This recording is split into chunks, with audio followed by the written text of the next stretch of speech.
Welcome to Boxed In on this Wednesday. I'm your host, Mike Tartaglia. We are close to wrapping up the harness racing season as the Grand Circuit wound down last weekend at the Red Mile, but we had an exciting weekend of racing pretty much every single day, all the way through Sunday with the Kentucky Filly Futurity and the Kentucky Futurity. But we move into an international affair this weekend at Yonkers with the International Trot. 10 horses representing a multitude of countries converge on New York. With the International Trot, we'll see the Courageous Lady at Northfield Park. We had the Simpson Series earlier this week at Philadelphia. And then Racing from the Meadowlands returns this week. So although the season is winding down through harness racing, the Breeders' Crown starting next weekend, the Meadowlands is just picking it back up just in time. So we'll start off with a recap of last week. The All-Ridge Farm TVG open pace at the Red Mile. McWicked, our points leader, easily coasting in front of Lazarus and Filibuster Hanover. Those three have been, McWicked and Filibuster Hanover have really been dominating this division, and then the wonder from down under, Lazarus, comes in. So McWicked in 146-2. The only one that's faster for a pacer was that 146 flat by Always Be Mickey right there at the Red Mile. So McWicked just 2/10 off that world record. We'll be seeing McWicked and Lazarus this weekend in the Dan Rooney pace at Yonkers, and then we'll most likely see them in the Breeders' Crown. And so with Lazarus' second, Lazarus moves into fifth, still with a chance, still within a little bit of striking distance of McWicked, but it looks like McWicked has wrapped up this division. Going to be hard to make up nearly 70 points at this point. There are still enough points up for grabs, winning the Dan Rooney, the Crown Elimination, the Breeders' Crown, and the TVG Free-for-All. All four of those for Lazarus, and McWicked finishing third or worse probably will get Lazarus the win, although I haven't done the math yet, but we shall see. It's unlikely McWicked would go 0-4 in those next four races. As for the trotters in the All-Ridge Farm TVG, Homicide Hunter in 148-4. I believe that's a track record and maybe a world record for trotters. Homicide Hunter over Guardian Angel and Pinkman. Pinkman, a Hambletonian winner. While Marion Marauder was on the bench training up for the International Trot. We'll be seeing Marion Marauder in the International Trot this weekend. Homicide Hunter will be over in the division as well, racing in the Harry Harvey, another divisional race that's happening on the International Trot undercard. But Marion Marauder holds strong with 70 points, but right behind with 35 points is Homicide Hunter, and will take charge with 42 in second. Will Take Charge and Marion Marauder both going in that International Trot. We'll talk about that in a little bit. As for other races, last week we had 4 divisions of the Tattersalls, 2 for Philly Pacers and 2 for Colton Gelding's Pacers. So in the first division of the Tattersalls, Double A Mint got the best of Wisdom Tree and I'm Trigger Happy, while our 2 top 3-year-old Philly Pacers, Kissin' in the Sand and You Are My Candy Girl, finished 1-2. Alexis Power out of the money, finishing 4th. Baron Remy was 3rd. We'll be seeing Baron Remy coming back at Northfield Park this weekend in the Courageous Lady. As for the boys, here's a slight typo. I apologize for that. But American History, Stay Hungry, and Done Well won one division of this race. So Stay Hungry, who are hopeful for the Triple Crown, but just coming up short, would finish second to American History, who is a very speedy one in his own right, and definitely one to watch. As for the other division of the Tattersalls, so the second division of the Tattersalls, it was Grand Teton winning over Dorsoduro Hanover, and then Odds on Lauderdale was finishing 3rd. One of the big horse favorites was This Is the Plan, finishing 4th behind that long shot of Odds on Lauderdale. As for the other 2 divisions of the All-Ridge Farm, for the Filly and Mare Pacers, which were actually on the 8th, not the 7th, Charton, who's been just crushing the Filly and Mare Pace division, wins again. No surprise whatsoever.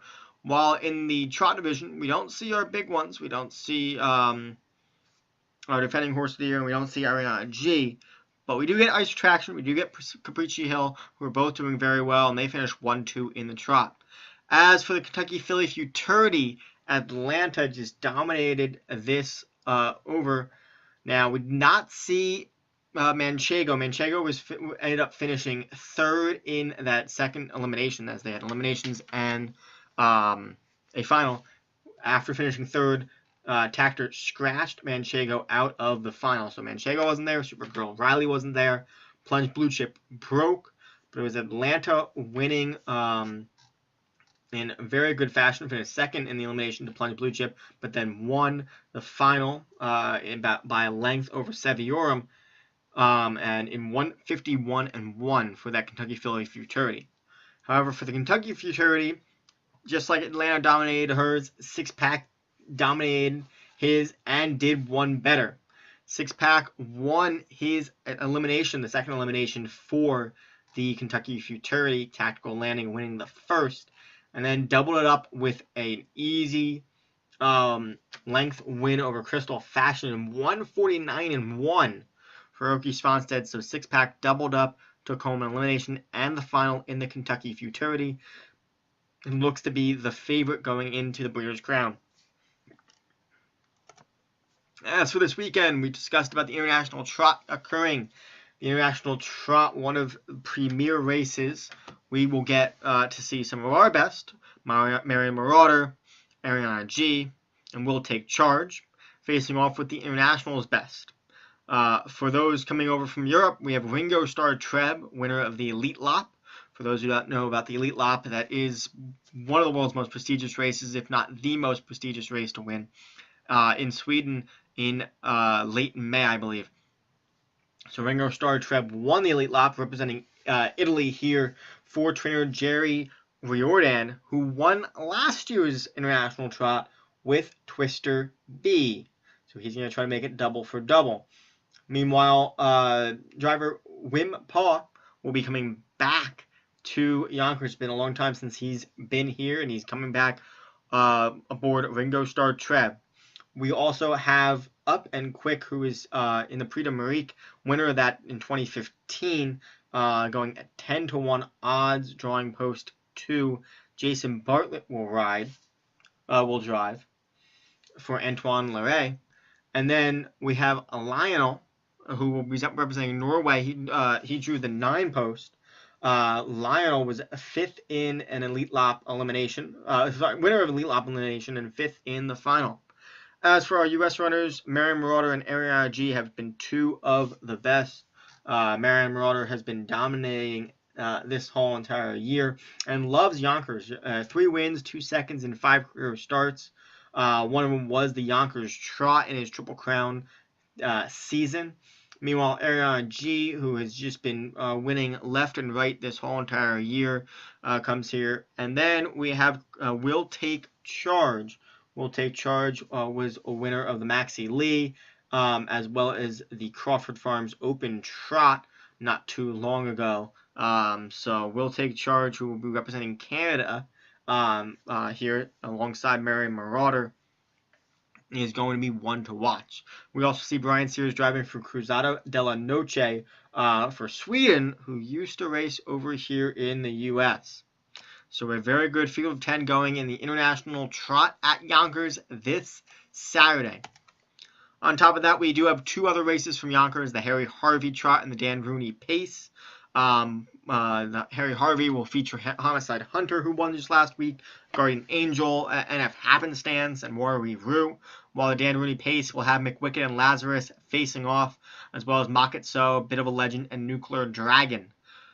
As for Friday night, it's leg 4 of the kindergarten. Not too many of the best 2-year-olds will be there, but we will see Super Scheisel, who won this past week, Cheap Tricks, Reigning Dio, and JK American Beauty as some of the top.